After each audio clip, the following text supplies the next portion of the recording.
John Joseph Adams, thank you so much for joining today. I've been looking forward to talking to you for some time. Hmm. Oh, well, thanks for doing this. I appreciate it.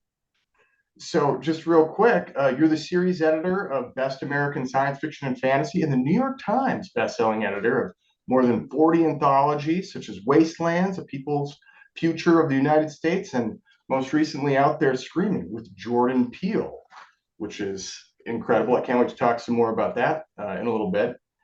But when people devote their lives to books, I'm always interested in where it started. Do you have a book when you were young or a writer that Hmm. really captured your readerly imagination? Yeah, for sure.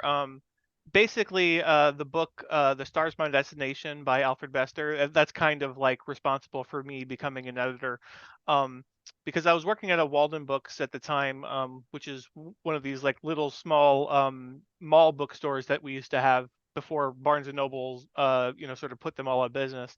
Um, That was my and first store when I was a kid too. Yeah, yeah, right. And so my the town I lived in wasn't big enough for like a Barnes and Noble or a Borders, and so we had a Walden Books and a B Dalton. But I worked at the Walden Books, and we had like a pretty small science fiction section, and we used to, this is before Amazon was, maybe it was around, but it wasn't the big thing it was. And so people would come in and would special order books all the time. And every now and then there'd be a book that like we just get a run on and like a bunch of people keep ordering it. And you're always like, well, why is everybody ordering this? Like, was this on TV or something? Like sometimes like if some talk show talked about a book, then people would come order it. And so this was happening with Stars My Destination. And what happened was it had been out of print for a really long time, because Alfred Bester left his literary estate to his bartender. Like that's for real. And his bartender didn't know what to do with it, and so all of his books went out of print. And Byron Price, who was a publisher for a long time, he had like untangled the web of rights, and he got the rights to Bester's work back, and he got him back into print. And so Vintage had re-released the Starsman Destination. Anyway, so it's like, we get all these copies of the book in. I'm like looking at it. I'm like, this looks really interesting. I didn't know who Bester was. I wasn't even sure it was science fiction at first. It looked cool, and then I read the back, and I was like, well, that sounds awesome. And so I just kind of read it, taking a shot at the unknown, and it just like blew my mind. Because I mean, it was written in the 50s, but like he was way ahead of his time. Like he was a really accomplished stylist, like much more so than most science fiction fantasy writers of that era. Now it's more common, but back then it was pretty rare for somebody to be as much of a stylist as he is or was. Um, and but then and just like you know the structure of it and the ideas and some of the daring stuff that he does in it. It's just an incredible book. Um, and so basically it's like I started reading with the idea of wanting to capture that same kind of mind blown feel that I got when I was reading that book. And so, I just kept plowing through books, and I kept digging into new authors and trying to find other things that might, elicit that same response. And that kind of led me to toward the path of editing. I mean, there were other factors that pointed me there too, but that's kind of like what I feel like is my origin story. And was Bester writing like in the 40s? Yeah, like the 40s and 50s. And I think he died in the 90s, and so like I think he mostly wasn't writing very much for some period of time, like I think a couple of decades actually. So like, but most of his notable work is from the 50s.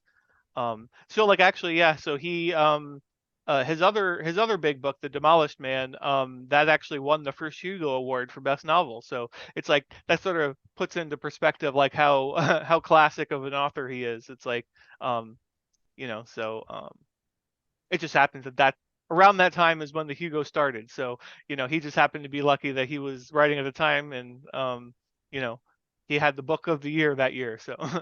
Was he sort of influenced by like hard-boiled fiction of the time? Because it was really pulpy back then. Yeah. Yeah, yeah. I mean, I'm not really sure what his direct influences like that were. I know he wrote a lot of nonfiction. I think he worked at a magazine. I think it was called Holiday or something. It was like some kind of glossy, like, you know, lifestyle magazine or something. So that was like his day job, and then he also ended up he also like wrote for Green Lantern. Like he wrote the Green Lantern Oath. Comic books, right? Yeah. And so you know, I think he had like just like a million different influences, but And it's been a Ray, minute. Like I read a bunch of interviews with him at some point because I was like I kind of just wanted to know more about him, and but it's been so long that I just sort of most of that has gone out of my head. But that was actually kind of a fun scavenger hunt, like to dig up these interviews that I can find, because I mean, it's not like these are like online somewhere where you can just go read them, because it's like they're from so long ago. So I like had to buy like a couple different like out of print books that were like collections of interviews from this person, collections of interviews from that person, and then it's like, so it's like I bought it for the one thing, for the one interview in there that I wanted to read. But so anyway. what was it that sort of blew your mind about that particular book? You were talking about style, Yeah. and I assume you'd read like sci-fi fantasy stuff before that, and Yeah. so something about this book distinguished it. Maybe Hmm. style was part of it, but I assume you were reading more contemporary stuff before Hmm. you came across his book. Yeah. Uh, like, what was it about what he was doing or how he was doing it that seemed to distinguish it from other things that you've been Yeah. reading? Well, I think most of the science fiction I'd read at that time was written in a very straightforward, sort of invisible prose style, where, like, if the prose was just to communicate the story and the characters and stuff without any real attention to the style of it, which is a style in of its own. I mean, that works great for a lot of stories. But what Bester did was he really brought this, distinct style to his work, where the writing itself was, exciting. I'm getting just goosebumps just thinking about the book, and it's like, some of the turns of phrase and everything in there that were like, not dialogue but just like descriptions of things. And I mean, just like, if you read like the prologue of that book, just like the first paragraph is just amazing. I used to be able to like quote it, but it's very like convoluted and like really hard to remember. So that's amazing. But then also, and then if you skip ahead to chapter one, like the first line of chapter one is also amazing. It's he was 170 days dying and not yet dead. And it's about this guy Gully Foyle, who is a mechanic on a spaceship, and there was some kind of accident, and he's stuck on this ship, uh and he's been on there for 170 days, and he's alone. It's like the ship is like the hull is breached. There's like hardly any place for him to actually survive in there. Like, I can't remember exactly the details, but it's like, he has to wear like a spacesuit, and he has to do like these daring things just to stay alive. Looking like trying to find anything to eat, and all kinds of things. And yeah, and it's just like it starts off in this really cool place, but then it's like, yeah, it just goes in all these weird directions. Like, I mean, the Gully Foil that starts that book is so different from the one that ends the book, that it's like, I mean, obviously that's the goal of any sort of character journey, but that journey is just really something. Um, and then like one thing that Bester also did was that I had never seen before at that time was he did these really interesting, like sort of um sort of out there, uh, uh, use of typesetting. So like, there's some weird stuff that happens sort of toward the end of the book, and it's like it's weird for the character, but then it's partially rendered in the book by him doing these different things with typography, where like a word is like, written, and it's like, the letters are like, uh done sort of like in a step, across the page, like to the right and then back down, so it's like a zigzag of words, and things like that, and like all manner of things. It's like, it's kind of impossible to describe. You'd have to see it, um but so I thought that was really cool too, because it was like it was using the tools that he had in order to communicate this sense of strangeness, and I think it really did a good job, because it's like what the character was experiencing was so strange that it would be kind of hard to use just regular words without having that visual, um that visual distinction that he was making. So. Yeah, there's a kind of interiority that it brings to the character when writers are experimenting with style in that way. Hmm. Hmm. Was that around the, so you would have been, you said you were at Walden Books. Yeah. Were you a teenager or were you sort of college age at that time? Yeah, I was like 18 when I was working there.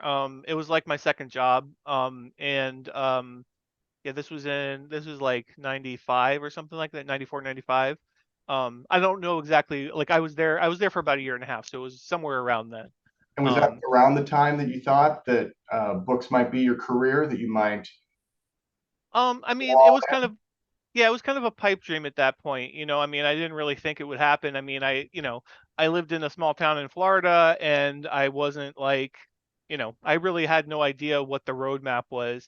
Um, you know, my path toward editing started with like this desire to find things, like I said, from reading Stars My Destination, but then also it was from my interest in writing that I had developed around the same time, which and that came from my other big influence, which was Dungeons and Dragons. yeah. Um, it's like my favorite thing in the world, and I've been playing it like my whole life, and so back then I was in a regular group, and I was just and I loved it. And at some point I just was like sort of taken over by this desire to create something. And so my first thought was to do something in D&D, because it was like, oh, well, that's the only thing I could think of, really. Like I didn't think of it like, oh, I could write a book or I could write whatever. So I just tried to like run a game for my friends, and it was like, and I just hated that. Like I had fun writing the adventure and everything, but then I hated the interactive part of it. Like, and it still kind of stresses me out today. Like I go back and forth whether or not I like DMing. It's like there's parts of it I love, parts of it. I mean, I love playing, but there's parts of DMing that I love and parts of it that just sort of stress me out. But I wasn't ready for it at the time, and so my brother-in-law at the time, who was our main DM, he was like, "Oh, well, why don't you try writing a short story?" It's like I didn't even really know what a short story was at the time. And so How old were you then? this was like 17, 18, yeah. Somewhere it was all around the same time. And so yeah, I mean, I kind of looked around, and I was struggling to find like good references for short stories, because like our store was so small, the science fiction section was very small. So like we didn't even really have any anthologies or anything. I had to go find all of that stuff on my own later. Like Ben Bova was one of the first like sort of core meat and potatoes science fiction writers I was reading. And so I was reading everything I could, but we only had a few books of his. And so like I was going to use bookstores and buying up everything. And so he actually had been the editor of Analog for several years, which is one of the big science fiction fantasy magazines at the time, and it's still around. But so his collections, when I found them, of his short stories, it had a lot of like, you know, uh, author notes in the front of the story, and it's like talking about like the culture of science fiction, like the convention scene and all this stuff, like this larger world that was out there about science fiction and fantasy that I had no idea existed. Like the only convention I had ever heard of was like Star Trek conventions and like Dragon Con, and I'd never been to any of them. I had no idea the things like Worldcon were out there. Um, so um, so anyway, yeah. So like it was only later that I eventually found all of these Ben Bova collections, and then I eventually found anthologies and things like that. But at the time, like I didn't really know about short stories, and so I ended up, the first thing I wrote was a novel. And it was terrible, the most first attempts to write a novel are. But it was like it taught me a lot of discipline. Like I was actually, it's actually funny thinking back how diligent I was, because I mean I was at that age, 17, 18, and I was going to work and I was coming home, and I was banging out those words, man. Like and so yeah, I mean it was a cool experience, because I mean, like, I know a lot of people start novels and they don't finish them, and the fact that the first thing I did was I actually wrote the end and finished a novel. I was like, well, hey, that's pretty cool that I did that. But um when I went to college, I ended up studying writing and everything. And so, in the workshop process, you're in a writing workshop class, for instance, it's like, I was workshopping stories, but then I was also providing feedback to the other authors. And so that's when I kind of got the itch for editing as a possible career path. It's like when I was when I was doing the hunting for after Stars My Destination, that was all kind of like theoretical. That was just like for getting that high, that dopamine hit of that discovery. It wasn't, I hadn't really put it together. It was like, oh, that's like what an editor is basically, because it's like, I think like a lot of people, and like I didn't know at the time, a lot of people don't really know what an editor does. It's like they think that you're just fixing grammar or whatever. And it's like, so uh so when I was in the workshops, it's like I discovered that I had some affinity for actually working with prose and making prose better, and making plot suggestions, all the kind of that kind of editing. But then eventually I realized, like, oh, like an editor's who decide that's right, an editor's who decides what goes into a magazine or what book gets published. And so those two sort of threads of my life sort of intertwined at that point. Yeah, I think of editing as like professional liking. Yeah, right, right. Like we look for things we like, and Yeah, I think as we get better at editing, we get better at figuring out what we like, and we get better at articulating it, especially yeah. to like our colleagues. Um, Hmm. when did you start playing D&D? Were you real young, or was that sort of Uh, mid yeah, adolescence too? yeah. No, I think I was probably 13 when I first played at all. I can't remember exactly when I got into a regular game. I was probably like 15 when I got into a regular game. Like when I first started playing, it's like, um, like a lot of people, I think my first exposure to it was like I saw it in ET. It's like they play D&D in ET. And I never played it for a while after that, but my my mom had married a guy, like, who, my stepdad, who he was into D&D, and he ended up running some games. And so like I lived with D&D before a long time before I played it, like many years, like, cuz I was 8 when they got married, and then I didn't play until I was like 13, and then didn't get into a game until later. I was not allowed to play in the game with them, with my stepdad and his group and everything, because, like, I mean, at the time it seemed really mean, but in retrospect, it's like, okay, I understand. Like, you don't want a kid playing with you, but if you're a bunch of adults, but still, um, Yeah, but my yeah. dad brought home the magenta box, the basic D&D, when Oh, probably I was like 8 years old too, and I just I'm wearing my I was D&D looking shirt at. today. You can't really see it. Oh, There you go. sweet. Yeah, I've got my blur on the background, so it's hard to show it off. But speaking of boxes, I got the red box shirt on. Well, it was just sort of mysterious. Like I opened the box and the pictures were awesome, right? Yeah. And then there's these little blue die, right? Hmm. That you can't see the numbers on. I think you're supposed to like draw on them with like a white crayon or something. Yeah, yeah, yeah, yeah. It's like, why can't you guys put numbers on?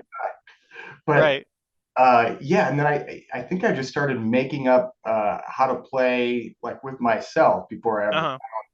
other friends in like middle school years later who could be Right. into playing this sort of thing. Were you the dungeon Hmm. master, or were you a player mostly? Player mostly, yeah, because like I said, I found my one experience when I decided to try DMing, I found it too stressful, so I turned to writing instead. Um, but which was a good move for my life overall, because if I had been satisfied by DMing, then I don't know if would I become an editor. I don't know. um but like in later years, like mostly like the last several years, like I've been playing a lot of D&D online with my friends, like who live all over the place, and so we just use like the virtual tabletops like Roll20 and such, and video chat like Zoom. We usually use Discord, but so we can see each other, we're talking to each other, via the chat. And then we can see like a map on Roll20 or whatever, and all that kind of stuff. But so because of that, and because we're adults, it's difficult to schedule games, but we got a good team, of players, and it's like we're all like committed. It's like, okay, this game is on this day, and like it's not like we're moving it all around. We have scheduled days, and we keep Right. to our schedule. I Discipline. mean, you know, so but yeah, because I've been so just like sort of obsessed with it for the last several years, I got into DMing more so than I had been in the past. And plus, I've started to do some professional stuff with D&D, working with like Kobold Press, who does third party content for D&D, and Mind and Cook games as well. So so that's been pretty cool. I didn't even know that was a thing that you could do as a job back then. Like, I mean, if I had, I probably would have been pursuing that. But Yeah, well, so you are sort of like in a DM perspective then, or point of view, as you're making all of these games. Do you make modules or just like manuals? Do you do? yeah, I mean, so what I've done so far is basically so like Kobold has done a couple of adventure anthologies. So like they're like sort of one shot short adventures, and so like they'll have like, I don't know, 10 or 12 adventures in one book, and then they hire the people to write them, and then I'm editing them. So I'm still working as an editor in that way, but it is like being a DM, because I'm reading it as a DM would read it and try to make it as good a blueprint for the DM to eventually use to run their game. So and that's been actually really interesting for me, because role playing game stuff is basically always work for hire.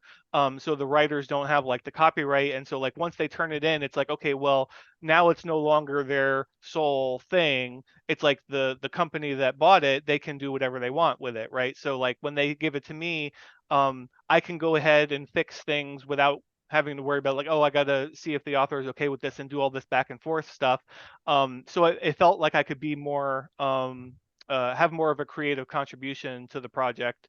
And like, I have pretty good flexibility with them, like in terms of like what I'm allowed to do and change and stuff. So that's been cool. Because like mostly, uh being an editor did satisfy the creative urge that I had that drove me toward that direction. And because like I do find it very like I do feel like I'm contributing creatively when I'm doing editing. It's not just that like, oh, only when if you were to write a story or something. It's like, well, no, like editing a story and putting together magazine stuff, I feel like I'm contributing that way, and I feel like creative that way. um but this is different. This is like on a different level, where it's like it feels much more um uh more closer to writing than short story editing does. Even though that also requires a sort of writer brain to be applied to the stories. And does a company like Cobalt bring you on to an existing project, or do you pitch them, or do they have Yeah. an idea and you sort of tighten it up? How does it work? Yeah, no, they've been just doing they set up all the projects themselves, and they figure out what they want to publish, and then they've been inviting all of the authors, or the game designers, to write the adventures. And then so it's like already a finished, it's already like a put together product by the time I get it, right? So it's like it's not finalized, but it's already like, okay, here's the 12 adventures. This is what's in the book. It's like I don't get an opportunity to say, oh, look, maybe we should ditch this one or get somebody else to write this or whatever. Like, it's none of that. That's already done. And so I'm just sort of tuning it up at that point. So in one way, it's like I have more uh uh I'm contributing more to it creatively, but then I have less overall to do with the overall product, because it's not like something that I conceived of. It's not something that I've shaped in that sort of overarching way. Like where, like I didn't decide who wrote the adventures.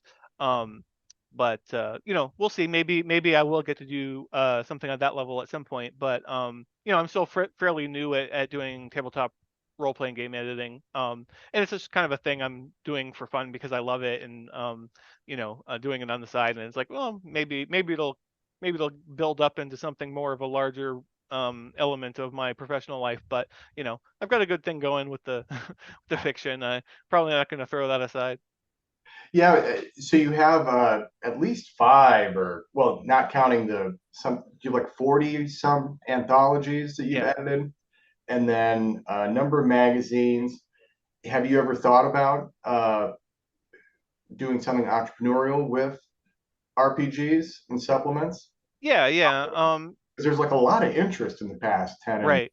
15 years. Yeah. Yeah. yeah, I mean, I think like there's only going to be more like, with after the D&D movie that recently came out that was actually good. So a lot of people got interested in that. There's all the streams like Critical Role and Dimension 20 that are getting people interested. And then Baldur's Gate 3 just came out, which is an absolutely amazing game. And I have to say, like I was playing it before our interview today, and it's really hard to step away from it. It's like it's really enthralling.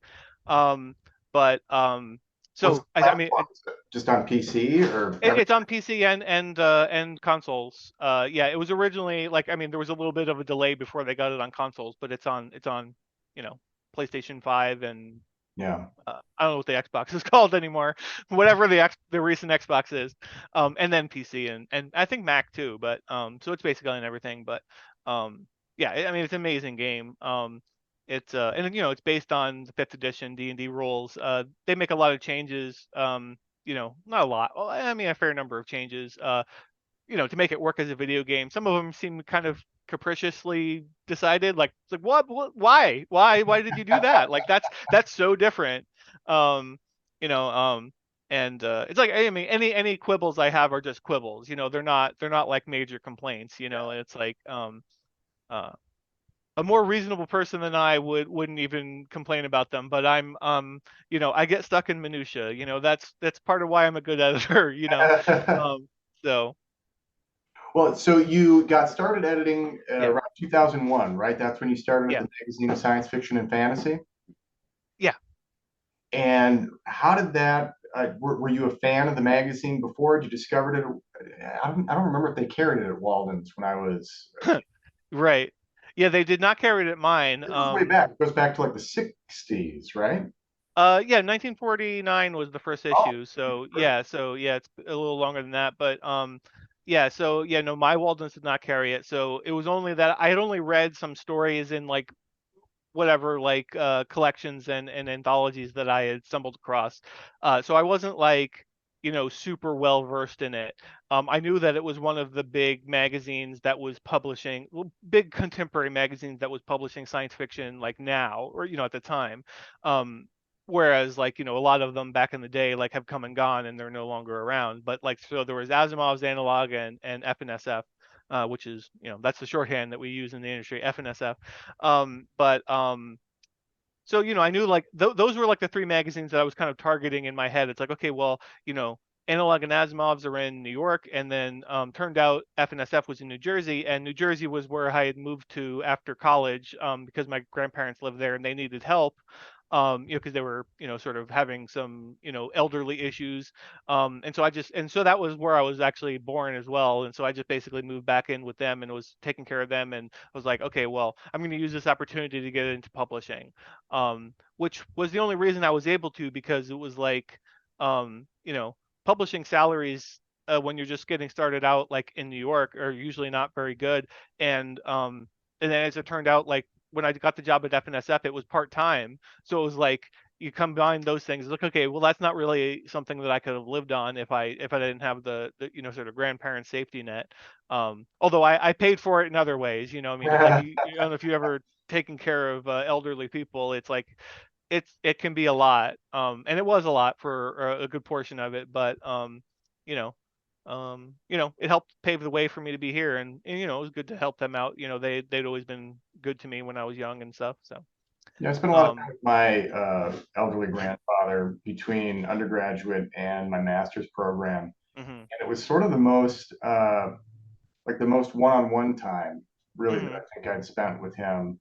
My grandmother already passed away, but like uh, because I was a little bit more grown up at the time, yeah, and uh, and most of the other contexts when I would spend time, it would be like a large family gathering or something. yeah, yeah. Yeah, Uh, unfortunately, like I could have done that with I would have had that with my grandfather as well, but unfortunately he already had dementia at the time. So um, you know, there was I mean, you could try, but there was only so much you could, really converse with him. Um, but yeah, like every now and then he would sort of go back in time in his head, I guess, and like yeah, kind of relive some like some stuff from the war and things like that. Like and it's yeah. like stories that I'd never heard before, but it was very little of that.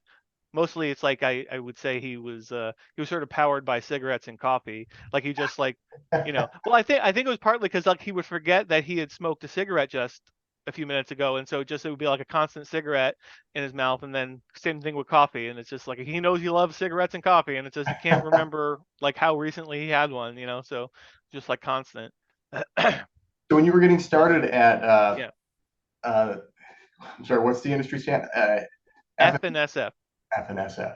So you're getting started at FNSF, and did you start to feel or notice the way that you were reading? Did it shift as you started to become like more of a professional editor at the time? Like, what did you notice as a reader? Yeah. Well, first of all, it was like quite an eye-opening experience when like my first day when, so Gordon Van Gelder was the publisher and editor at the time. He's still the publisher. Um, but he was showing me the ropes, and so he just sort of sat down with a bunch of the manuscripts because they were all paper at the time, not before electronic submissions.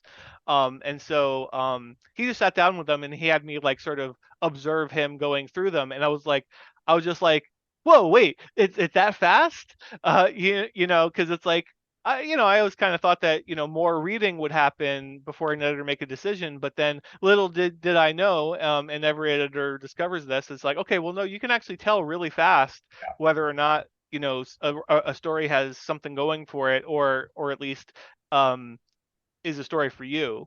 I mean, sometimes you might miss something, like if you had powered through, but it's like, well, but the writer also should have gotten that beginning better in order to match up with the better stuff they have at the end. But um you know short stories is kind of it's kind of a buyer's market, and so when you're reading for submissions, like whether you're reading slush or you're reading like solicited stuff, it's like, okay, well, um you know if something needs like a good amount of work, it's like, well, how much do I love the good parts of this? Yeah, Do I need to put in this extra work? Because it's like, there's not like a ton of money around for any of it, for the authors, for the editors, for any aspect of it, really. Every now and then you get lucky and there's a project where it's like, okay, no, there is some money for this one, but most of the time, there's not a lot. So it's like, okay, well, how much effort am I going to put into this one story? Whereas like if I just keep reading, I'm going to find stories that are in much better shape that aren't going to need like hours of work. um so I mean, all of that stuff was stuff that I learned as I went along. And you know I mean, I certainly found myself getting to the point where sometimes I was like, I just wasn't liking anything, and I was like going through like a whole bunch of manuscripts, and I was trying to figure out how I could test myself. Like, well, am I just in a bad mood? Am I in like a bad headspace to read, or is this just a bad run of stories? And so I thought, I had the thought to like, okay, well, why don't I pick up a story that I know I love and read that now and see how I feel now? And it's like, okay, if I'm reading it and I still like get excited by that, then it's like, okay, well, no, it's not me. It's the story. It's just that this is a bad run of stories where it's, we haven't had any luck. Um, so for me, like that's like the thing that I would turn to would be Flowers for Algernon, the short story version, not the novel version. I mean, the novel version is great too, but it's just a longer version of a thing that was already perfect. And actually, FNSF published Flowers for Algernon, so that was super cool. I hadn't read it kind before of a I got big the book for job me in there. high school. Yeah, yeah, yeah. I hadn't read it before I worked there, but I mean, once I did work there, like, I mean, I got really into, wanting to know everything about the magazine, and like, eventually I ended up actually acquiring every single issue of it, which, going back to 1949, that's a lot of issues. And I still have them. Those are worth a lot of money, aren't they? Not really. No, um, no, I mean, so I I mean, thought I there was got, a market for some of that stuff. say what? I thought there was a collector's market for some of that stuff. Yeah, I mean, only a little bit. Like, so I was collecting them piecemeal on eBay for a while, and it was like really tedious. I had like a spreadsheet, and I was like trying to track which ones I had and all that. And then somebody like, so FNSF has classified ads in the back, and like just one page of classified ads, and so like somebody like bought an ad saying that they had like a mostly complete run of FNSF like, I don't know, it was 500 issues or something at the time. I can't remember.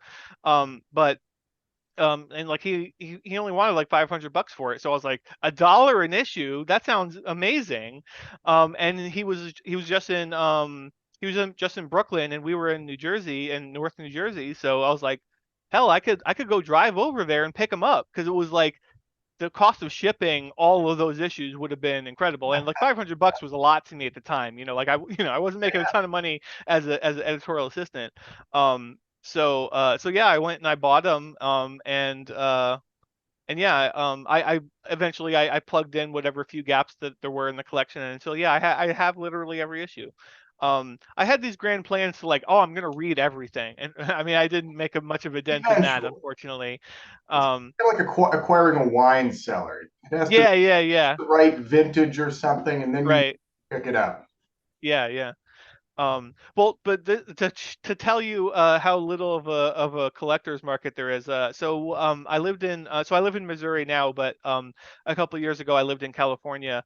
And when we were deciding to move here, I was like, oh well, we have to, because we were getting a moving truck and everything, and so I'm like, do we really want to take all of these books and issues and everything like to Missouri too? Because it's like I'm mostly reading stuff digitally these days, and it's like, do I really need all that? And so I got rid of most of my book collection, but then I also had the magazines, and so there's a Center for Science Fiction in at UCLA, or well, it's University of California, Riverside is where it is, and so they have like a Center for Science Fiction there, and so like I knew about that, and so I reached out to them and I asked them if they wanted to like receive a donation of my collection, and Well, so they were willing to take it on.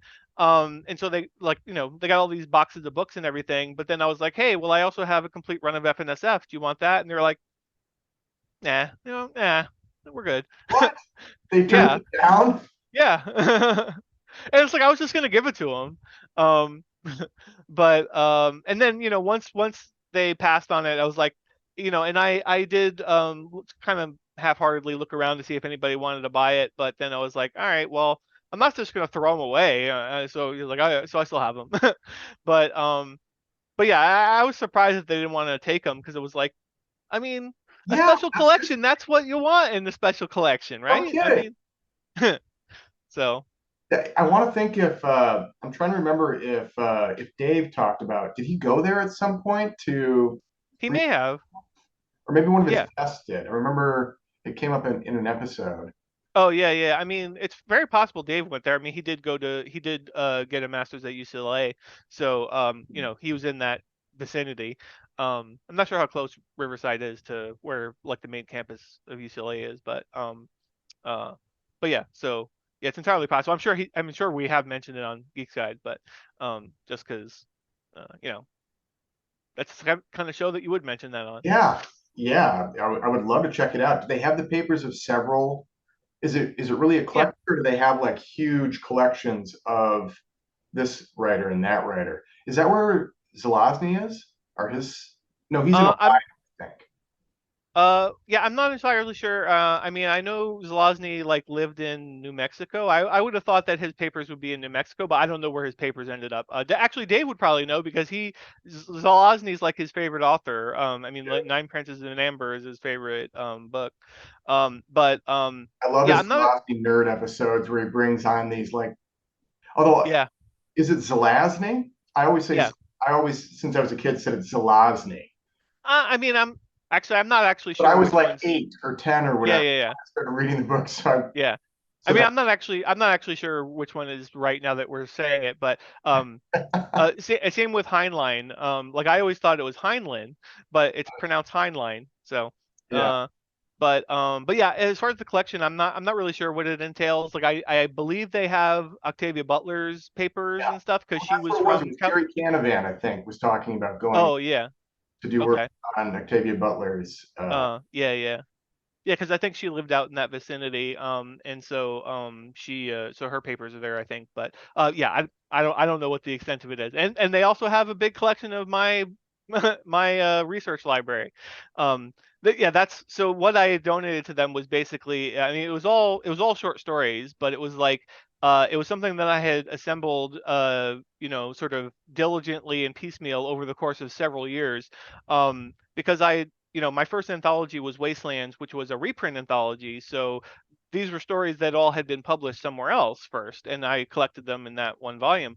Um, and so because I had done that, and then I had subsequently, you know, gotten the opportunity to do other reprint anthologies, I was like, I was buying anthologies from all over the place because I was like, I was doing research and I was like finding out, like, you know, when I have a theme, I'm like, okay, well, I'm doing research to figure out what stories fit that theme, and then it's like, well, I can't find this story anywhere else. I got to buy a book that has it in it. And so I'm like, you know, buy this, buy this, buy this, buy this. And so eventually it became quite a collection. And so, um, you know, many years later, it was kind of very handy to like, if I ever like just needed to read a specific story because of whatever editorial reason, it's like I could go look and see if I have it, and there was a very good chance I did have it. Um, but um, but yeah, so What gave you the idea? You're at like FNSF for five, yeah, 6, 7 years before you start, I think, working out yeah, or thinking about anthologies. yeah, What gave you the idea, and how did you sort of start going about it? yeah. Well, so I mean, one of the first things I sort of uh saw as an editor when I was reading. So I sort of said like we weren't going to talk about trends, but like I guess the first trend that I saw was in the slush pile at FNSF, which was this resurgence of post-apocalyptic fiction. Hmm. Now that genre or that subgenre had been sort of out of fashion for many years, like basically since the Cold War had ended. And it was like really big in the 50s, all the way up until, you know, the Cold War ended. But then when it ended, nobody was writing it anymore. But then so I had noticed this resurgence, and it had always been a favorite subgenre of mine. Like I loved the Fallout games from, you know, from back in the day, and you know, and then later after that as well, when the newer ones came out. But you know, like I had a love for post-apocalyptic fiction for a long time, and so I had noticed that trend, and I sort of had attributed it to 9/11. You know, because it's like suddenly people were feeling this anxiety of like it feels like the world could end again, like it did during the Cold War. And so so I'd seen all these people writing about that, and so you know, I just sort of thought it was interesting for a while, and then eventually as I worked there for several years, I had started doing some freelance stuff on the side, which Gordon had always encouraged. um so I started doing interviews and reviews and things like that. And there was a magazine that very short lived called 3SF. It was a British magazine, and they had a column called Subgenre Spotlight. Is that what it was called? I can't remember if that's what it was called or that's what we called it later when we sort of published it somewhere. Maybe that. So I had published something with them, and then they went out of print, and then they ceased publication, and then the Internet Review of Science Fiction picked up what I had been doing for them and published it there. So I can't remember which one was called Subgenre Spotlight. One of them was. Anyway, you know, the idea was like, here's a reading list for this subgenre. And so I'd seen they had done that for something else, and so I pitched them post-apocalyptic fiction. And so I did all that research for that. And so it got published, and that was like my first. I think that was my first. Was it my first? I don't know. It was one of my first like nonfiction articles that I published.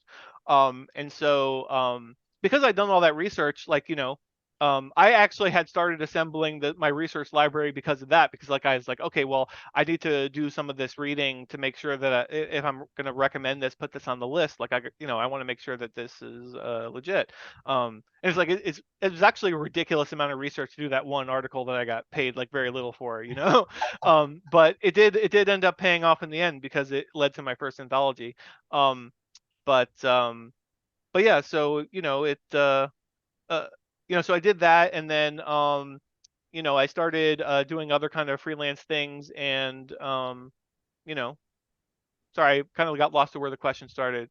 Well, pretty soon after that, a year or two after Wasteland, Yeah, you're at Lightspeed, right? Is it yeah, 2011 when you started at Lightspeed?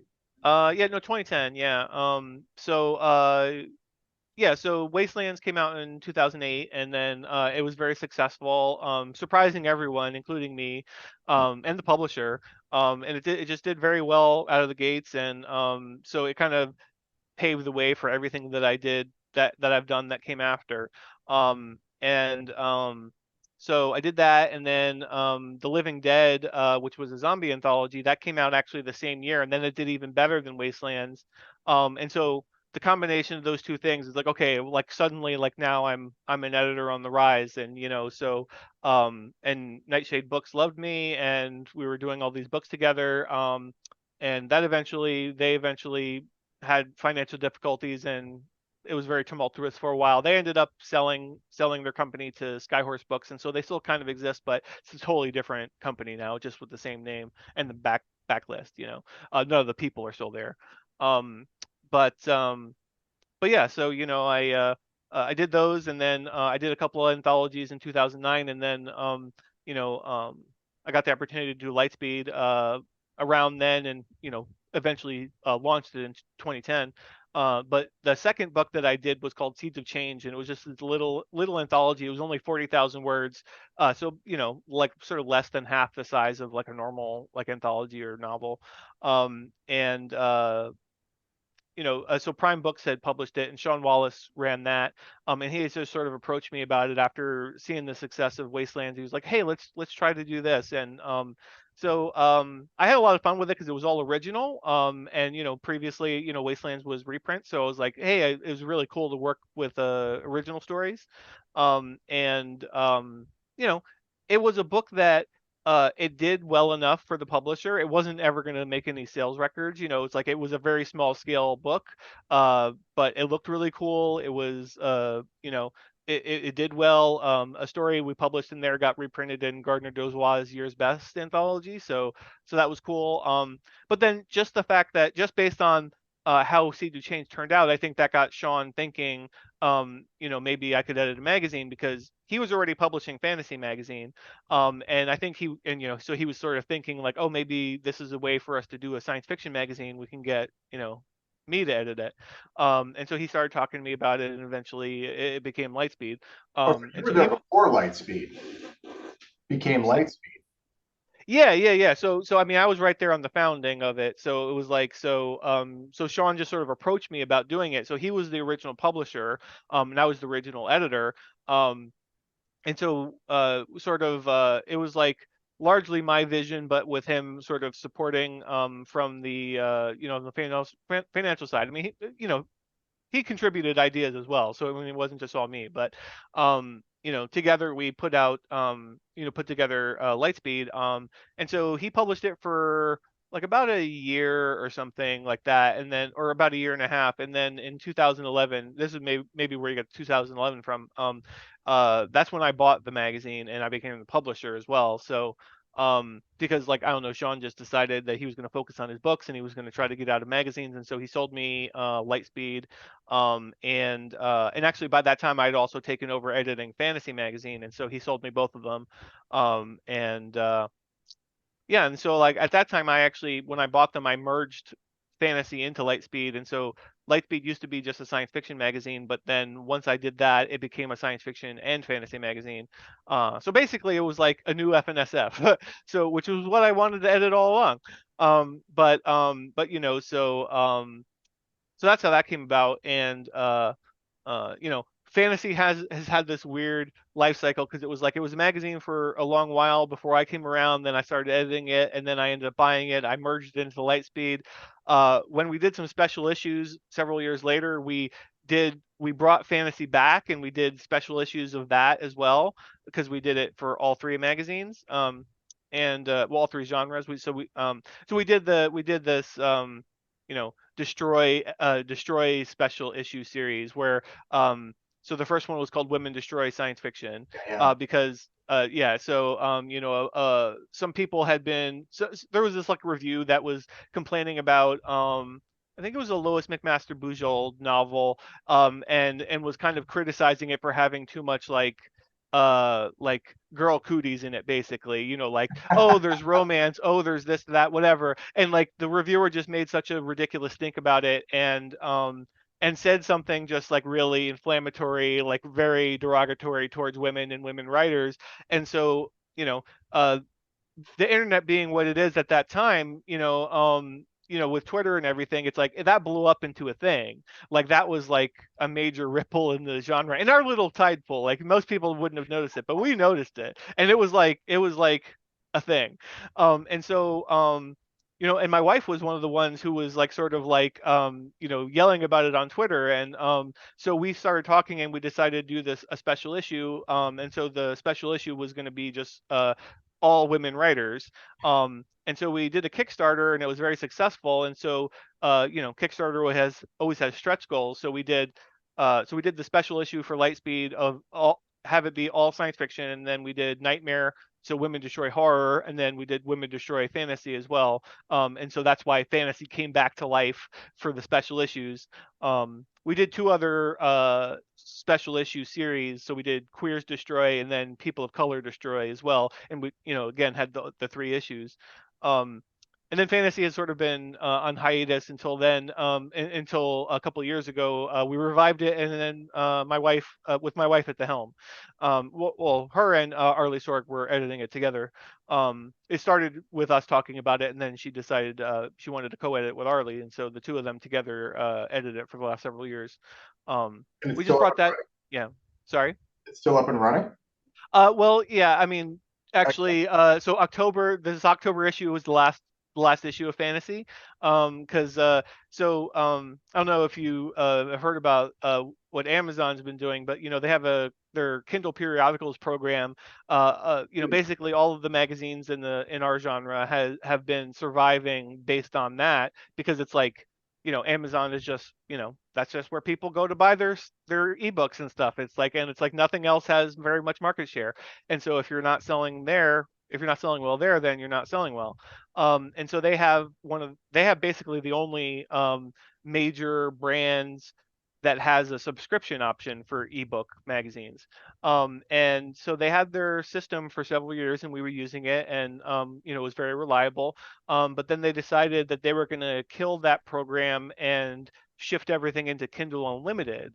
And so it's kind of still there, but because they can do whatever they want, they decided, okay, so how it's going to work now is that they're going to offer a certain fee that is not based on, number of reads and things. So it's like a flat fee. And then it's like, okay, well, I can see how much money I would have made if I just kept my subscribers. And then I see how much money they're offering me now. And it's like, okay, well, these two things are not equal. Yeah. And so because of this change, a lot of magazines are like kind of like panicking and stuff. And so like we were sort of, and we just had to take a hard look at fantasy. And it's like, well, it's been 3 years. It's gotten some good accolades, and they published a lot of good fiction, and they've have a fan base. But unfortunately, there haven't been enough people who had actually tried to support it financially. So like, people weren't subscribing and doing that kind of stuff. And there were various other metrics that went into it, but it just seemed unsustainable given the new reality of the sort of Amazon landscape. Um, so because it's like, we don't want to risk like Lightspeed and Nightmare, getting dragged down because fantasy isn't selling enough, and then all three magazines end up having to go out of print or go away. Um, so it What were was the so it big was it was shifts? tough, but sorry. Like when you moved from editing Yeah. into running the magazines, Yeah. what were some of the big sort of mental Mhm. shifts for you? Yeah. Or like what did you discover about the marketplace that maybe you weren't aware of Yeah. before Mhm. that? Yeah. Yeah, I don't know. I mean, I was kind of bumbling along the whole time, which is I think is what a lot of people do who run magazines for the first time. I mean, I never wanted to be a publisher. And so let's see.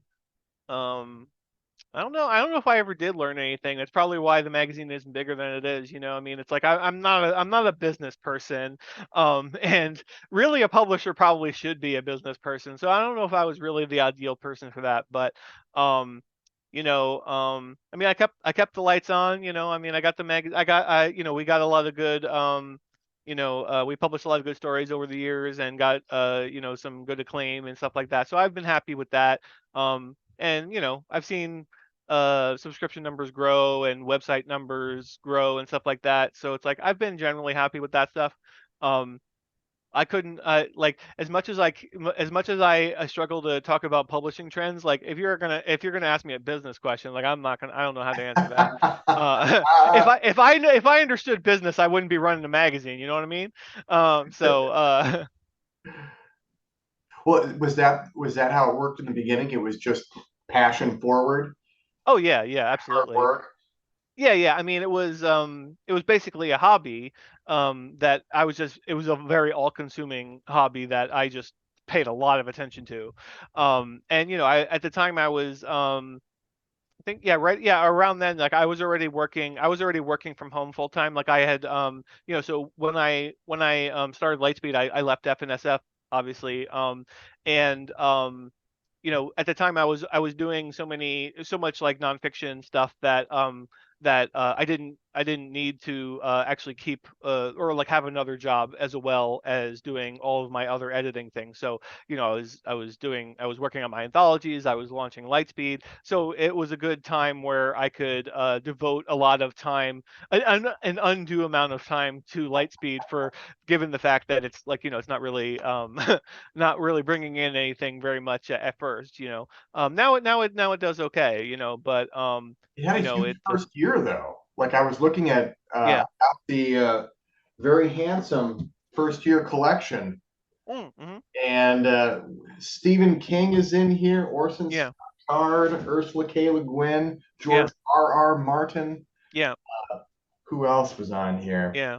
Bruce Sterling was one of my actually was I think the first writer that I Oh, yeah. remember that I discovered at FNSF. Oh, okay. Yeah. A story called oh no, I'm not going to remember. The Littlest Jackal. It was about like Oh, a okay. children's book writer, and Okay. it struck me with its because it was definitely now I don't even remember the plot, but it was definitely fantastic or had sci-fi elements, but it was so realistic at the same time. Yeah. It really captured my attention. Yeah. Um, Yeah, not actually, Bruce Sterling. When I was in college, I happened to luckily find a science fiction literature course offered.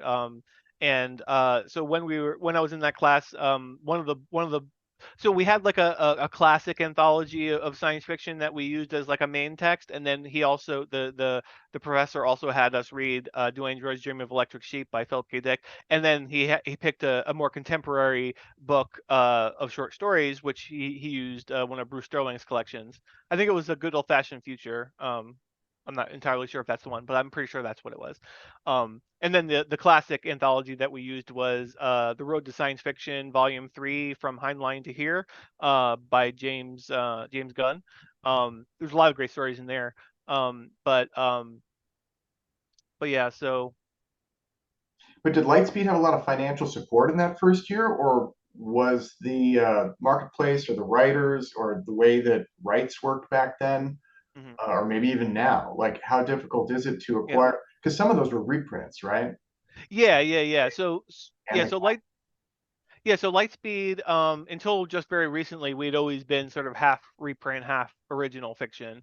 And so original fiction you would pay a certain rate for, and then the reprint fiction would be a much reduced rate compared to that. And so like I think at the time it was really only 1 cent a word for reprints. So like you could get a reprint for like $50 basically. I mean it depends on who it is, but I mean for most authors that's what it would be. I think for Stephen King, I probably paid more than that. But I mean, not like a significant amount more based on like who he is. It's like he was always very reasonable about these kinds of things. Um, but make more. sorry. He'll make more. You guys, Yeah. For sure. Yeah. Well, I mean, the thing is, it's like people who are sort of precious about like allowing reprints of their stories or things, or like they try to charge an arm and a leg for them. It's like, well, I mean, that's bad for your business. I mean, like what's the difference? Like, let anybody who wants to reprint the thing.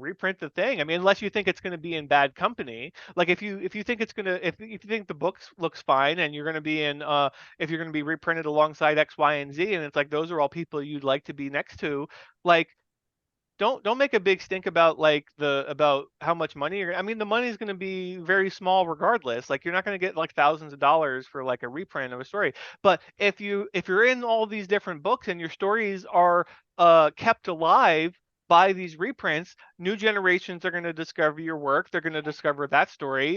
You know, people read anthologies kind of like as a sampler sometimes, you know, like they pick it up because there's a George R. R. Martin story in it or whatever.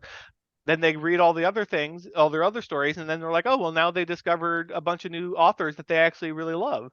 And they look for their work. But yeah, so it's like, you know, I always appreciate like authors who are just like, you know, you ask them if you can reprint something, and they're just like, yeah, okay, sure. You know, because it's like, what, there's no, given that negotiating price isn't really super relevant in that kind of endeavor because there's just going to be so little money anyway. I mean, just get those stories out there. You know, don't keep them in a treasure vault, like, you know. But you know, I mean, and the thing is, like, so I always appreciate Stephen King would let his stories out there because, like, he could very easily keep them in just in his collections, and you know, he wouldn't suffer from that, you know.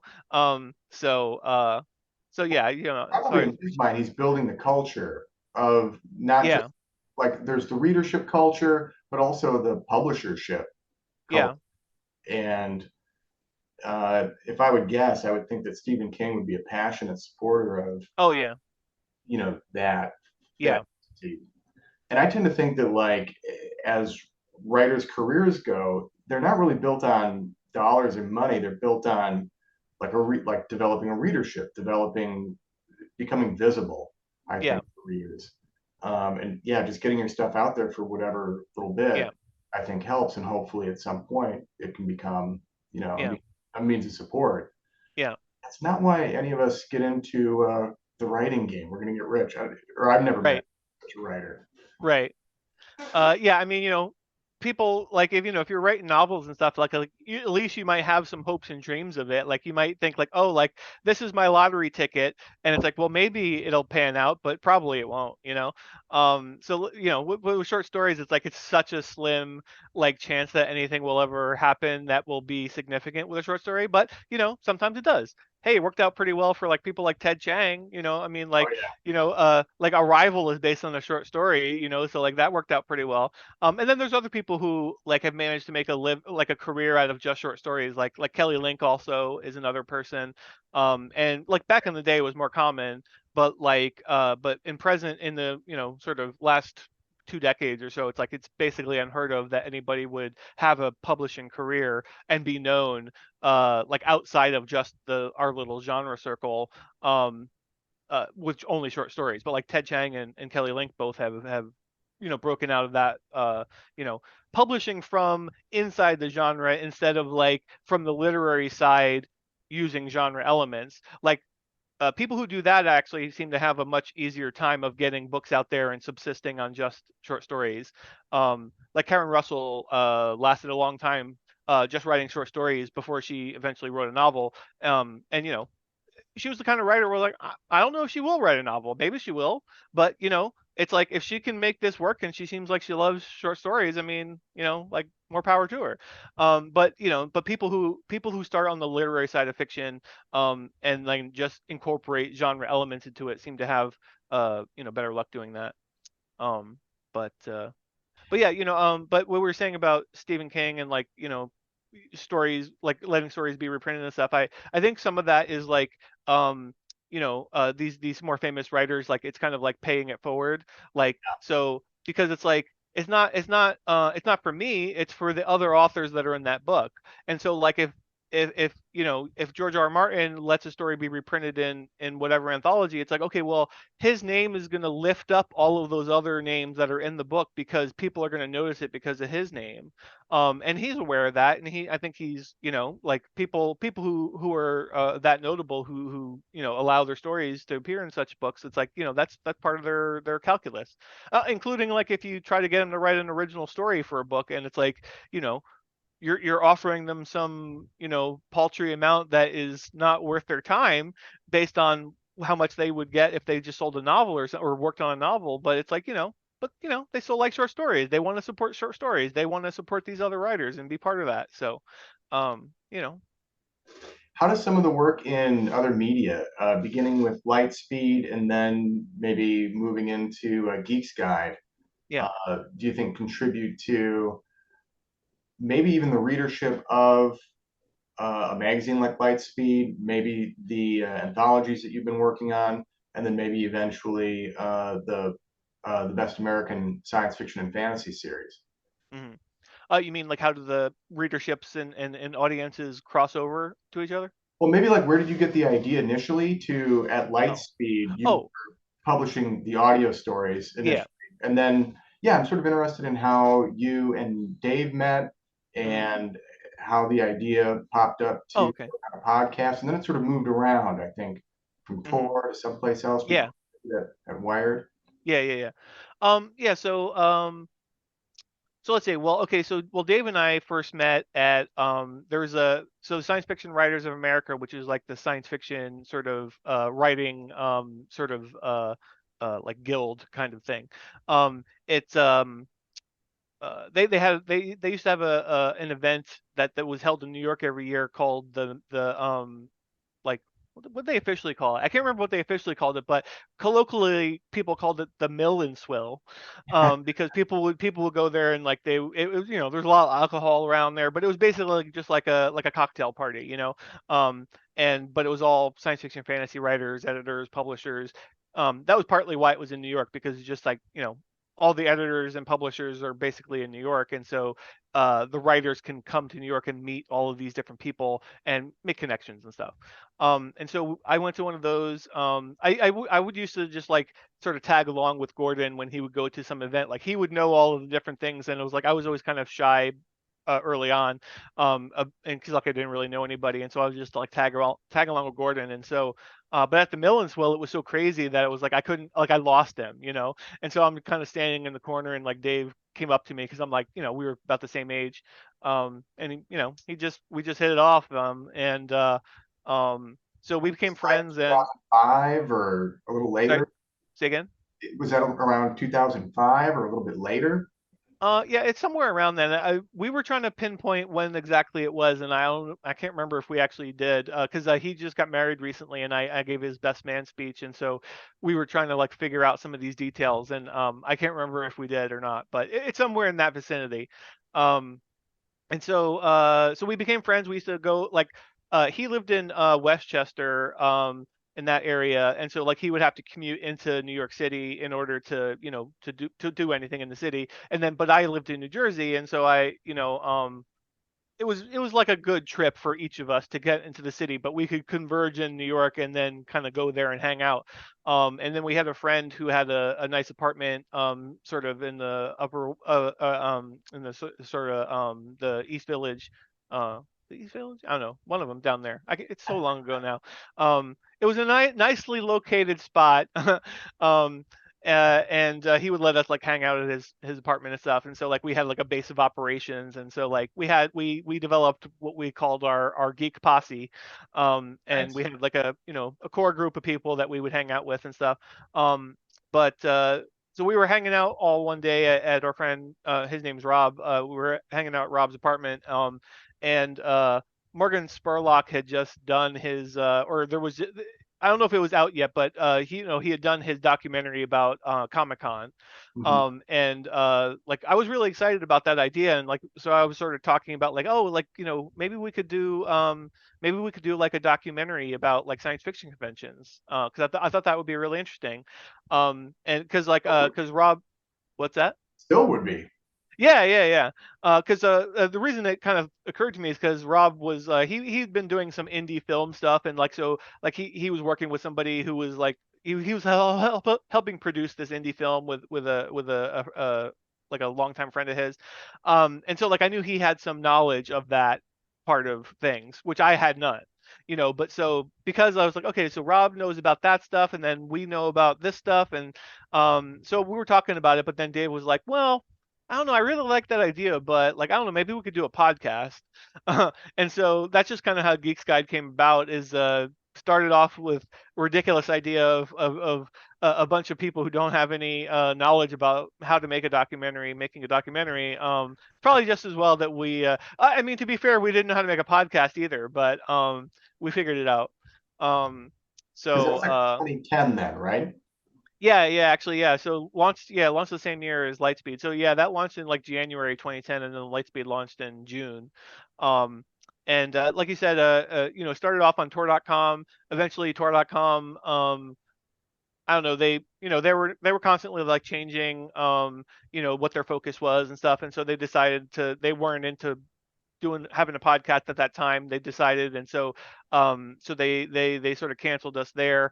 And so I had some connections Doesn't that make I own. sense to me. Like, what is the overhead to Yeah, I don't sponsor know. a podcast? I don't get it. Yeah, I don't know. I mean, we weren't getting paid very much money for it, so I don't know why they decided that, um, but I had some connections at IO9, so I reached out to them and said, hey, would you guys be interested in picking this up? And so they were, and so it lived there for a long time. And then basically the same thing happened, where it's like somebody decided somewhere, like, hey, we gotta evaluate whatever, and maybe we should cut that. But again, it was very little money, so I don't know why why it would. I just think it's Um, a great idea, especially for because yeah, IO9 is a magazine, right? yeah. Sort Well, of yeah, tractor readership, and I think yeah, having multiple media like yeah, platform only invites and yeah, grows the readership. yeah. I mean, I think that's what they both thought at the time, and then I don't know, they decided it wasn't working. But then eventually we ended up at Wired, or Wired.com, and it's been there for a really long time. Um, and so yeah, I mean, it's nice that it's had this nice stable home for a long time, and it yeah, it's nice that it's continued. I was the co-host with Dave for the first 100 episodes, and then at that point, that's when sort of Best American was starting to get going, and I was just getting really busy with other things. I can't remember if it may have also coincided with me getting my novel in print, but I just got very busy around that time, and so I was like, I can't really commit to doing this every episode anymore. And so I stepped down from being the full-time co-host, and it was always more Dave's show anyway, just because he kind of picked up the ball and ran with it the most. Like he learned how to do all of the audio editing. Like I know how to edit fiction, I don't know how to edit audio. Like that's a whole other game. Like they shouldn't even use the same word, editing, because it's two totally different skills. Like does not cross over. But so he had learned how to do all that. He was, doing all this crazy amount of research into every guest and everything, and just like he was like super into it. And so I was like, well, I was never going to be into it at that level because I was doing all these other things. So it was always very much more his show, and so it made sense for him to be the one that to keep the torch, to carry the torch forward, after I was stepping back. And I still appear on the show every now and then, like when there's some TV show or whatever I want to talk about, or whatever it is. When I have a new book out, I go on and do an episode. Um, but uh, but yeah, it's nice. And I mean, I'm still a producer, so I mean, I still consult with Dave about episodes and things like that. But it's just very much more of a backseat than what it used to be. Yeah, Um, it's such a great podcast. It's one of yeah. two or three that I've listened to for years and years and Oh years. yeah. Oh, that's awesome. Yeah, Geek's Guide. I think the gateway drug was Mark Maron's podcast. Mm-hmm. Uh, and lately it's between Geek's Guide and this other podcast called Weird Studies. Have you ever heard it? Okay. I have not heard that one. Oh man, it's pretty amazing. Oh, So cool. those are my two when I'm like running or something and I want to put something in my ears while I'm Yeah. Yeah. out and about. But yeah, Right. great podcast. So right around that time, then you probably would have been pitching uh, for the Best American series, and that Mm-hmm. took a few years. Was it Yeah. Joe Hill from the beginning as you're pitching it? No, we didn't have anybody attached when we were pitching it. It was just the concept. Because it was like, well, we don't want to try to recruit somebody before we even know if this is a thing that's going to happen. So we just were pitching the concept, because it was like, well, we couldn't really pitch this to other people. We could only pitch it to Houghton Mifflin Harcourt, who was the publisher at the time. It's now at HarperCollins because they bought Houghton Mifflin Harcourt. Um, but but yeah, so we were just pitching it to them, and so my agent at the time was Joe Monte, and we sort of conceived of this together. Like he had sort of asked me if I was interested in doing a year's best, and I think it was his idea to pitch it to Best American. I can't remember exactly, um, but I know we sort of cooked it up together. And so and when I sat down to write the proposal for it, it was like I felt like it was the best thing I'd ever written, because it was like it was like a manifesto basically, in support of science fiction fantasy being as good as any other kind of fiction, and damn it, this is going to prove it, like. And I was just very happy with it. And so they said no the first time, and then we pitched it again, like, I don't know, it was a year or two later, and they said no again. And then I can't remember if Joe pitched it just twice or if it was three times. But then Joe retired from agency. He got a he's the editor at Saga Press now, so he stepped back into editing. And so I switched over to Seth Fishman as my agent. And then the first thing Seth did was he sold HMH on doing Best American Science Fiction and Fantasy. So um so that was pretty great. Good, good first at bat. But so that, I mean, that was super exciting when that came around. That was also something like being a publisher. That was not really something that I had on my bingo card. Like I wasn't like dreaming of that my whole life. You know, because I mean, especially because like all along as I was like editing all my different anthologies and editing Lightspeed and stuff, I wasn't like surveying the whole field during that time. I only really started seriously doing that once I sold Best American. And it's like, I mean, I was read some stuff, but I mean, I hadn't been like trying to diligently read every dang thing that I could find, because I was like, I have all this other stuff that I actually have to read, that I need to read. um but yeah, I mean, it was very eye-opening. So actually, this came on the heels of me. I served as a judge for the National Book Award in the Young Readers category the year like before that. And so I had to read so many books that year for that. It kind of showed me like what I was capable of in terms of like workload. How many Both. were part of that? I'm trying to remember. I think it was like 200 that I had to read, but I think there was more than that, but we split them up amongst the panel, because Mhm. it was like there was five people on the panel, and we split it up by like the alphabet, like, okay, so y'all read these letters, y'all read these letters, and then like, and we mixed and matched, so like two people would read every book at least, and then it would like, sorry, well, did y'all like this? Then we'll move it on to the next one and get everybody else to read it, that kind of stuff. So sort of uh so we did that. But yeah, I think maybe it was like 500 that we had all together, but then 200 is what I actually had to look at. But I can't remember, it's so long ago now. I used to have a good memory, and I don't anymore. Well, there's so much information that goes into the hard drive, so much data.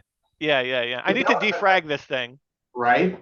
But so that would have been like another big transition or transformation as a reader, as an editor, because when you're running Nightmare and Lightspeed, you're reading everything that comes to Lightspeed and Nightmare. But once you're on Best American, you are Yeah, reading yeah, everything.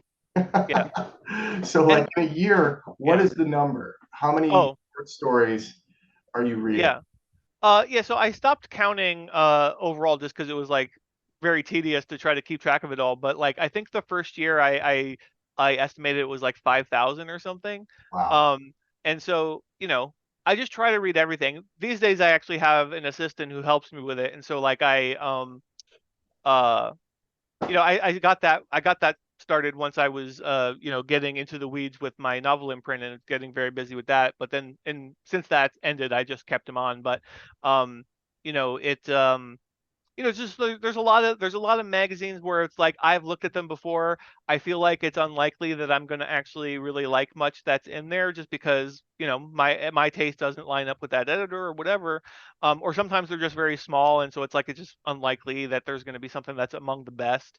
Um, you know, it sounds kind of snooty to say it like that, but you gotta draw a line somewhere, Well, when because there's it's like, that many stories, when there's that much material, you have to yeah, have yeah. some kind of rubric. Right. And so my assistant, Chris Tabasco, I just have him like read certain magazines to sort of slush them for me, and point out whatever things that he thinks I should look at. There's some things that I'm going to look at regardless, including things that I have him look at, but then some things I'm just going to look at regardless. Some things I don't make him look at because I'm just like, oh no, you don't need to read F and SF. I'm going to read that. And I don't make him read Lightspeed or Nightmare or anything like that. But um, I mean, I could have him read Nightmare now. I mean, I'm not the editor of that anymore, so that's like Lightspeed. Obviously, I know, but it actually would be useful to have him read that too. But it is just because it's like, well, I'm so close to it, it's hard for me to tell which ones are the best ones because I like them all. But enough is enough. He reads enough. Um, so yeah, so because I sort of live in dread of missing out on something really great. That's why you know in those first couple of years where I was just like reading everything myself and just trying to find every short story published anywhere. And so now I've sort of offloaded some of that to Chris. But um you know uh unfortunately, I'm like mostly off social media these days, and so like, but that was one of the ways that I could often find. I could sort of keep track of when books were coming out and like new stories were out because people would post about it online or on social media. Um, but yeah, and it's like because it's funny, like some publishers or editors, like it's almost like they do an anthology or something, and then it's like they try to keep it secret.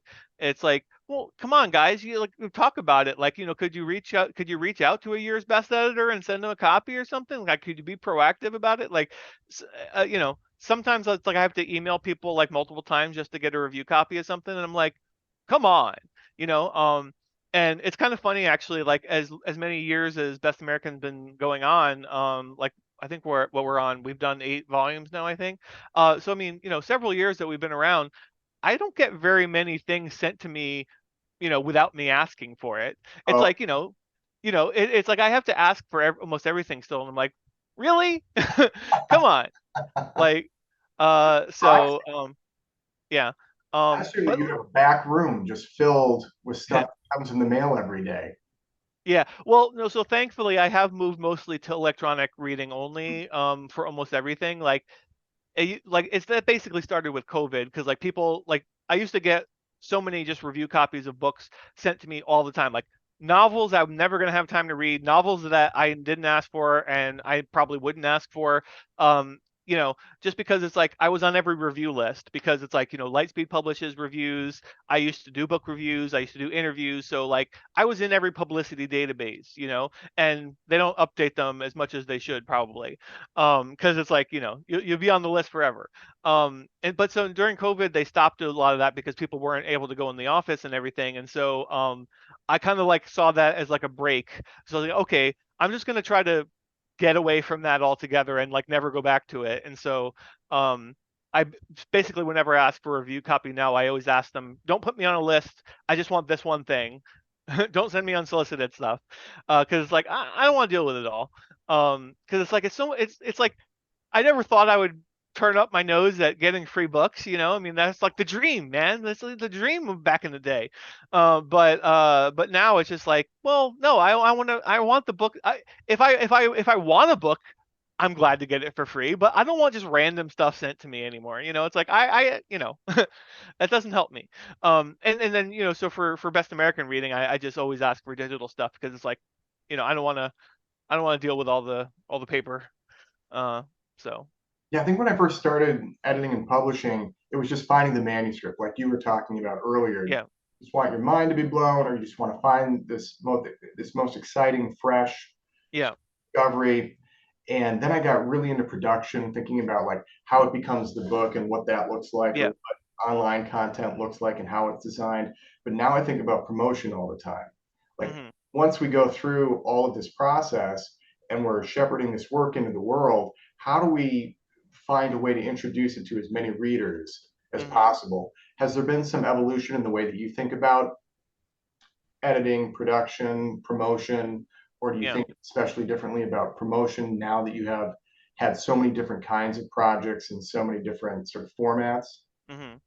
Well, certainly, once I started my novel imprint, like being on the inside of that and seeing it from the inside, uh, you know, that certainly changed some of my point of view of like, publicity and all these kinds of things where it's like I saw some ideas that I could try to implement with the magazines, and I saw some things that I thought would work, but then seemed like they didn't work because we tried it with a book or whatever.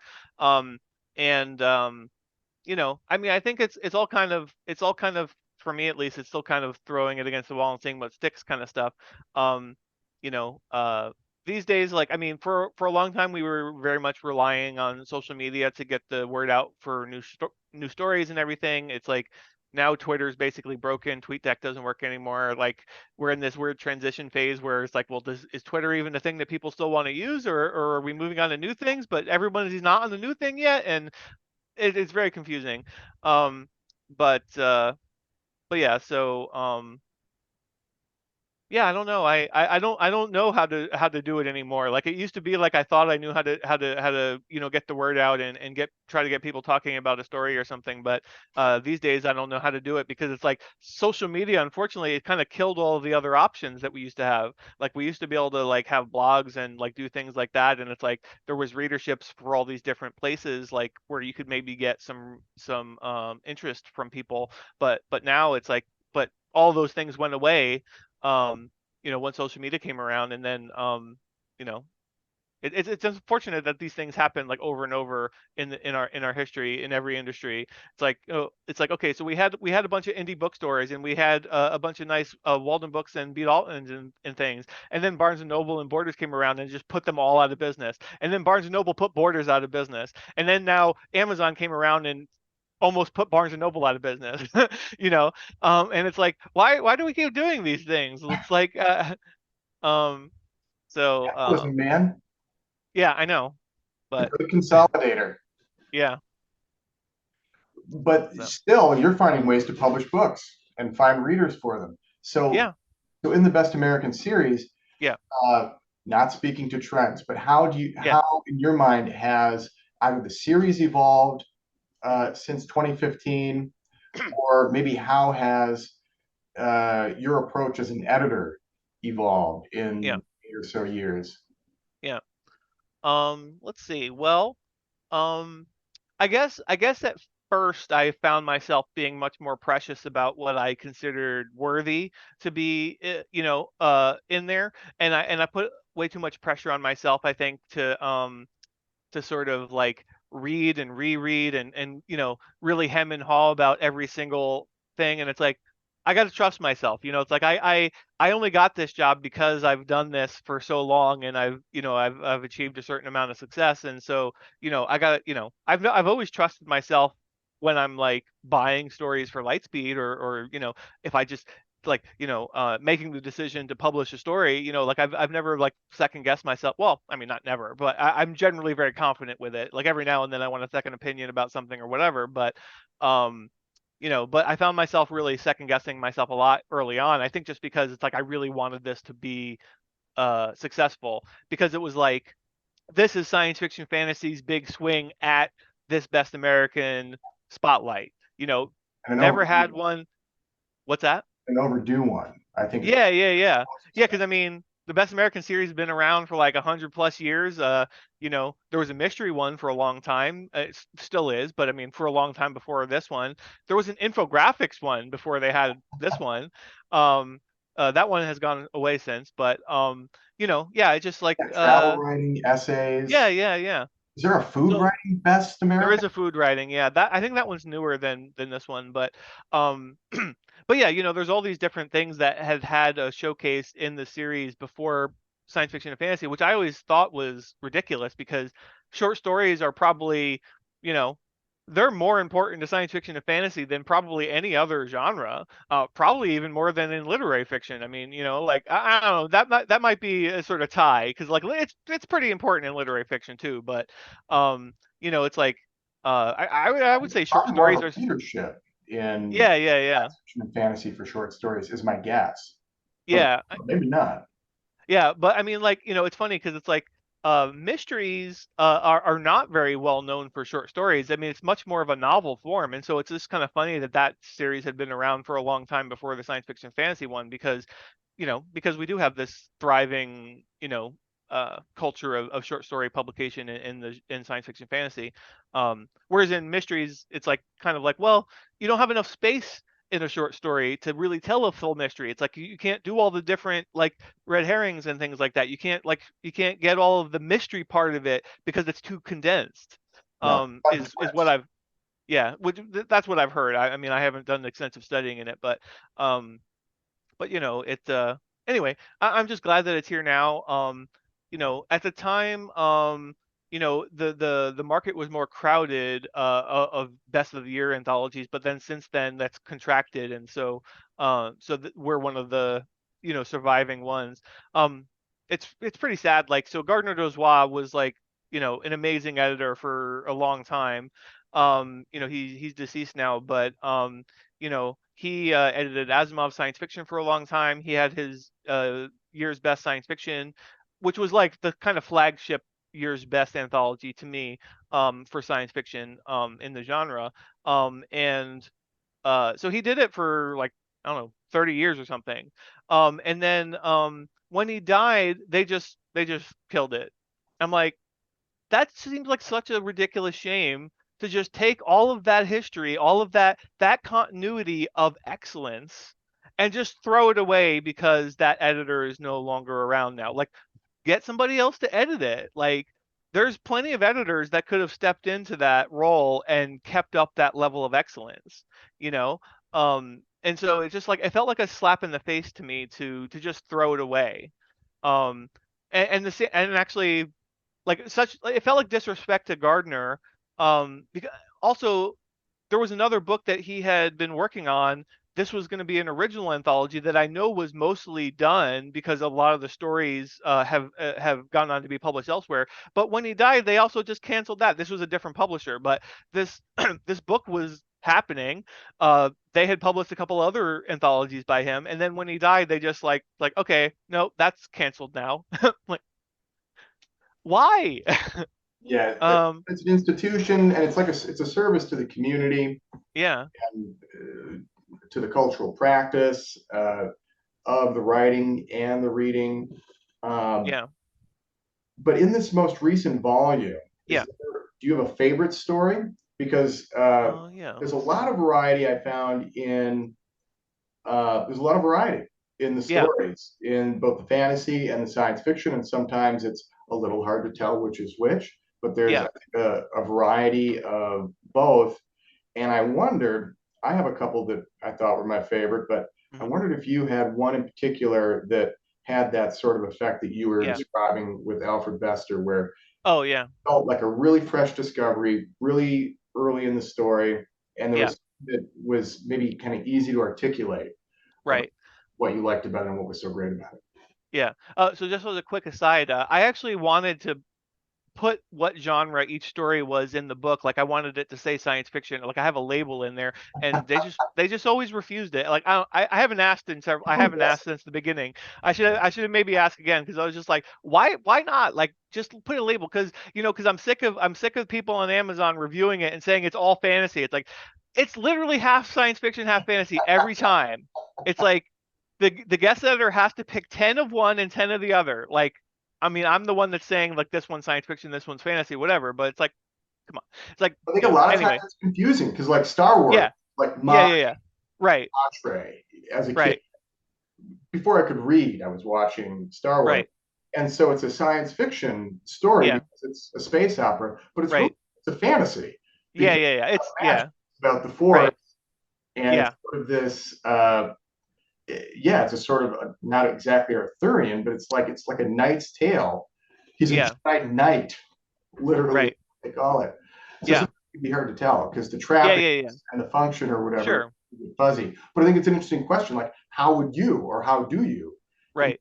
time distinguish as the It's Yeah, I mean, it's just kind of like one of those, like, it when you see it kind of things, where sometimes it's like, sometimes like you're not even really sure. You just have to make a decision. Like, if you're in a position where you have to label it as one or the other, which I don't actually even care about the difference, but I've somehow put myself in this position where in both Lightspeed and in this, making myself identify which one they are.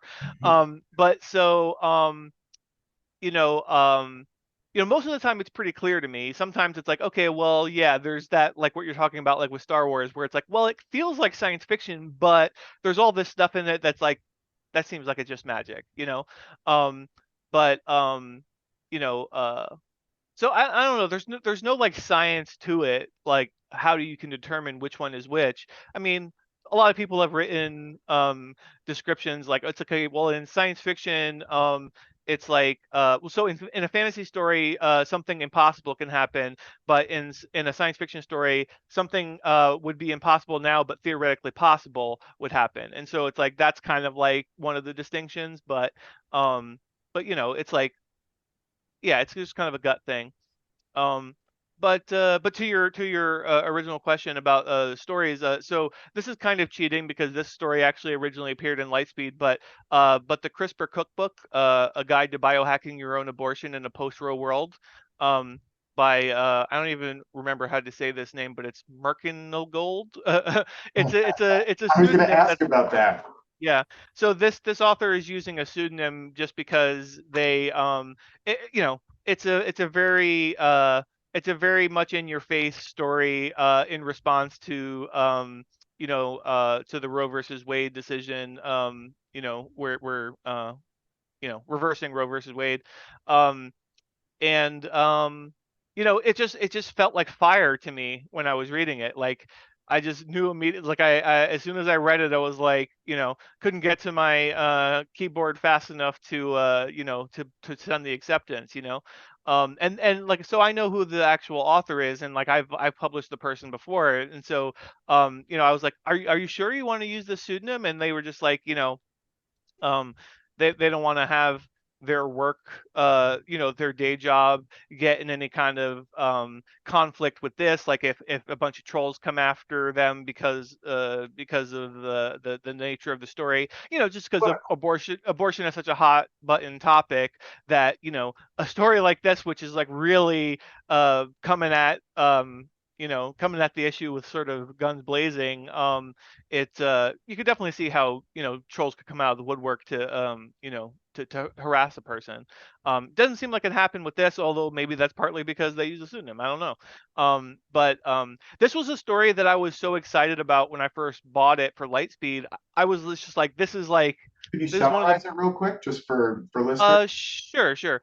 So it's a story that's like written in the form of like a manifesto that's telling people who live in a post-Roe world how they can still sort of biohack their bodies in order to be able to get That's in the abortions. future.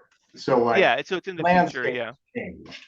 Yeah. It's gotten worse. It's like if these things go on, this is what we end up with.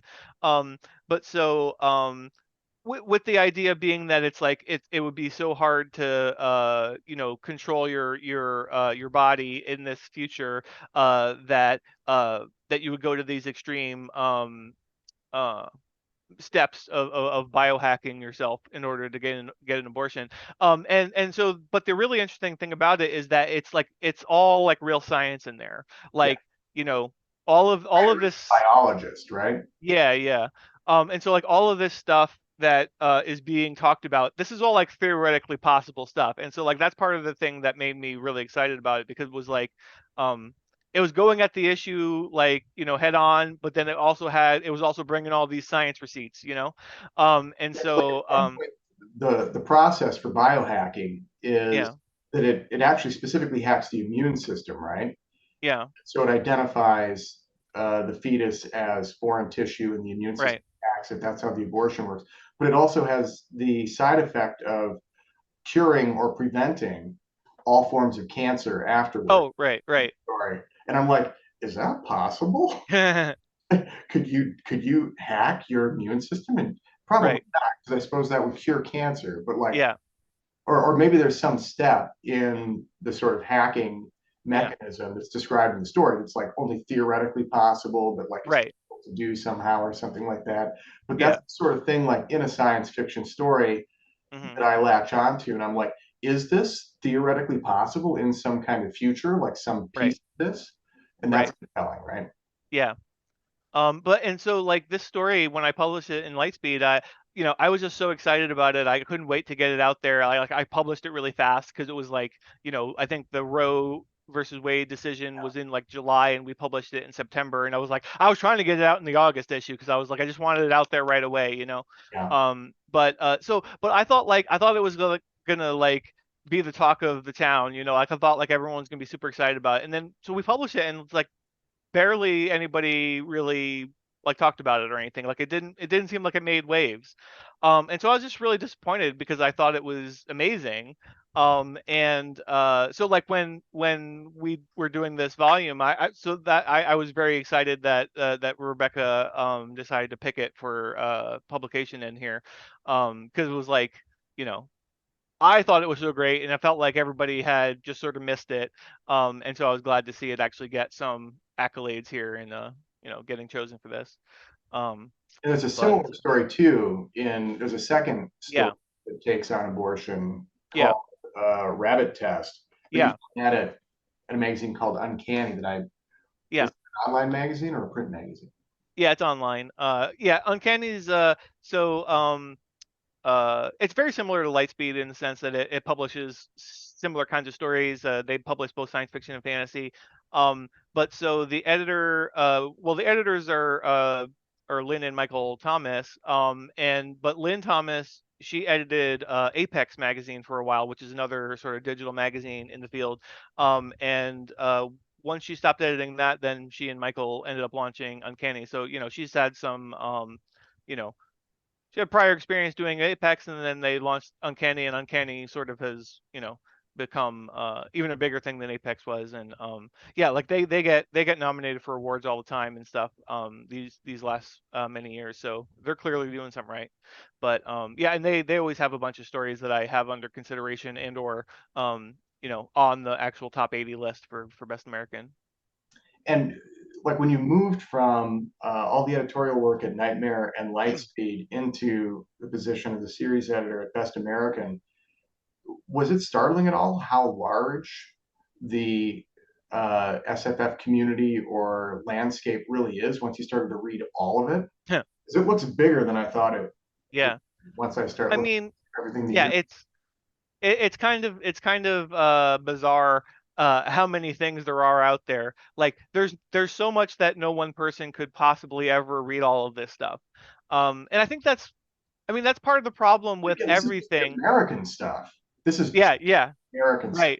right, right. Yeah, it's not even counting everything else. Yeah. But yeah, I mean that's kind of the problem with everything. It's like, okay, well, uh authors who are writing novels and stuff, it'd be much more likely that they could actually subsist on just writing novels if there weren't so many freaking novels published every year. Because it's like all the novels that have been published already still exist. People are still catching up on reading those, or never were going to read them in the first place, or just discovering them now, whatever.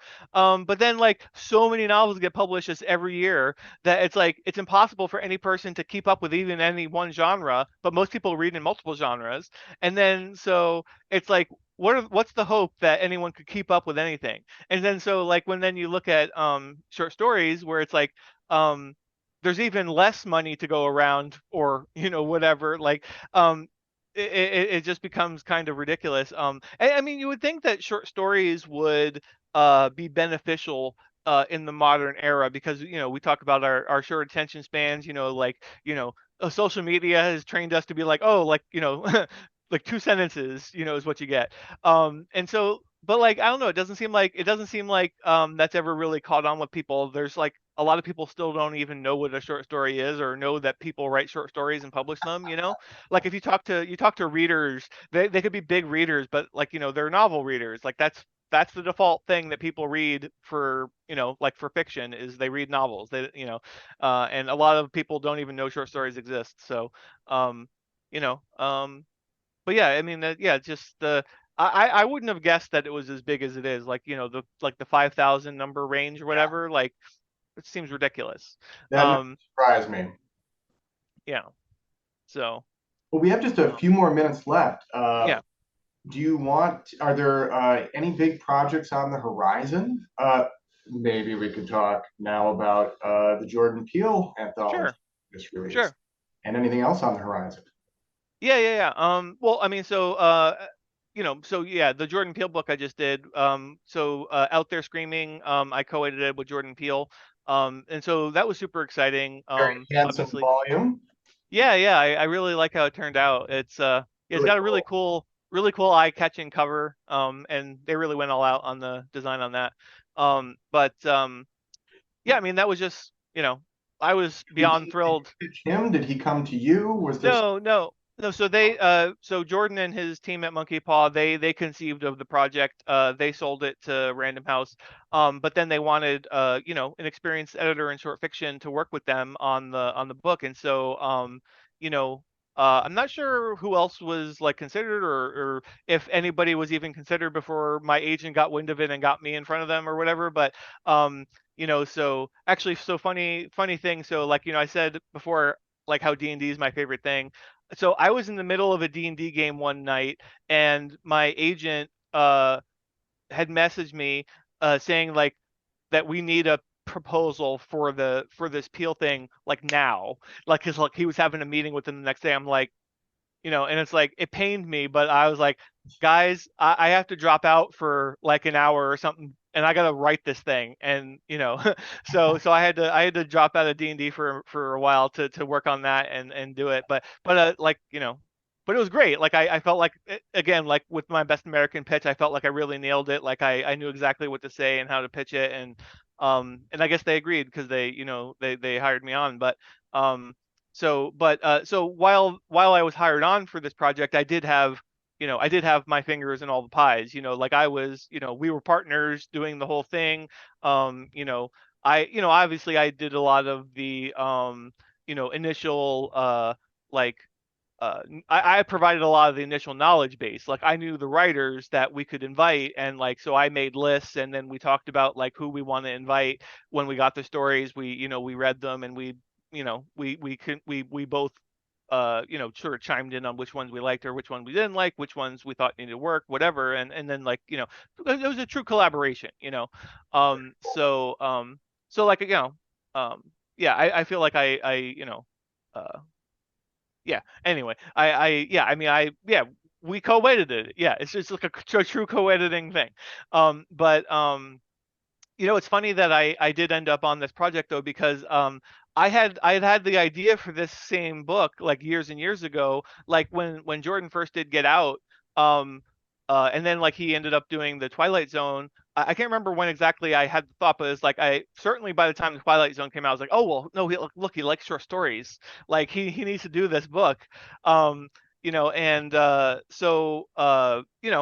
didn't really think that there was anything that I would do it with it at the time. But then when I had my novel imprint, I tried to pursue it like for real, and it was like, okay, well now I can be the acquiring editor and get this to happen. But we couldn't figure out how to reach them, and so it just worked out though. So Love it. yeah. Um Can't wait to dig into it. And yeah. John, thank you so much for Yeah. joining me today. I really appreciate it. Oh yeah, sure. Thanks for having me. I hope to have opportunity to talk to you again. Yeah, this is fun. All right. Take care.